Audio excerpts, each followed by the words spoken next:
Thank you, and yes, my name is Matt Gardi, and I'm running for state representative. I am the Information Systems Director at the Office of the State Attorney. Previous to that, I have worked in IT for the Public Defender's Office and the Naval Air Station in Key West. And my wife and I had run a successful business down on Duval Street in 2003, 2004, an internet cafe, so I'm familiar with running a business as well. The question of the day seems to be, why are you running for office, and why did I get into this?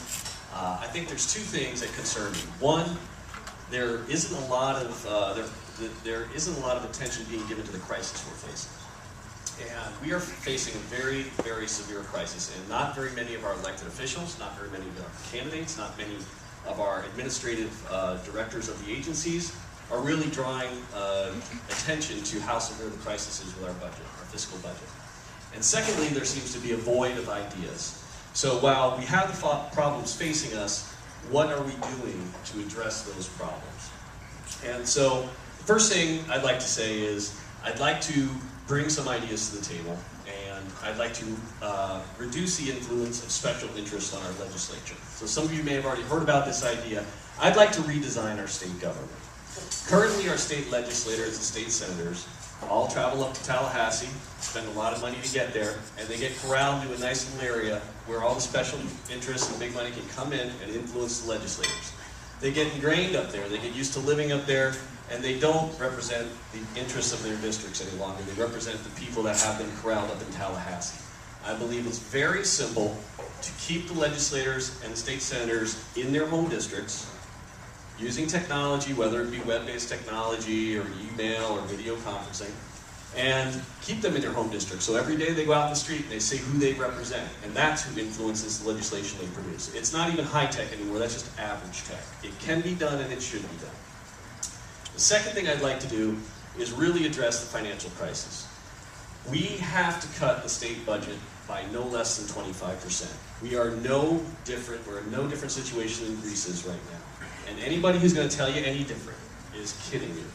Right now, if we look at the budgets they have prepared out to 2013, they are suggesting that somehow magically the state of Florida is going to have an 8% growth per year through 2013 in the revenues for their budget. They are planning this budget and those budgets with that in mind, that the revenue growth is going to happen. It's not going to happen, and it's not prudent to plan that 8% revenue growth is going to happen. With what's going on with BP right now, we have to look at the situation and say, our sales tax revenue is going to go down. We should at the very least plan for no growth in our budget. And so what that entails is the whole time we also have our debt that we're incurring. We have about $40 billion of direct and indirect debt in our state. And that debt costs money to service every year. We used to talk about 2 to 3%, 4% to service the debt of our annual budget. We are now talking about a projection of about 8.5% of our annual budget dedicating just to service that debt. That's exactly, when they say Greece, that's exactly what's happening in those European nations. We have to address it seriously. We have to cut the budget. We have to cut spending so that we don't keep growing the debt monster that's consuming our annual budget every year. Now that's why I'm getting in a race, because you do not hear this coming from the state level. You do not hear this coming from our elected officials. You do not hear it coming from the directors of our agencies. How do we cut 25% from the budget? I've got to say, we've got to start at the top. Now, some people say this is impossible, this is another impossible idea. I would like to cap any state employee salary at $100,000. Now, there is a reward that goes with public service. Many of us know that in this room. I'm a state employee myself. You have to accept that the private sector is hurting. And as a public sector employee, you have to accept that $100,000 is enough. And if not, go out in the private sector and try to make it. So we have to tell everyone in the state, you're not making more than $100,000. We have to start looking at how many agencies, commissions, and committees we have that are redundant and repetitive, and start to begin to consolidate them and reduce the administrative costs of those agencies. That's where the fat is. The fat's at the top. I'm not talking about the person sitting at the motor vehicle desk waiting to help you. I'm not talking about the FWC officer out in the water.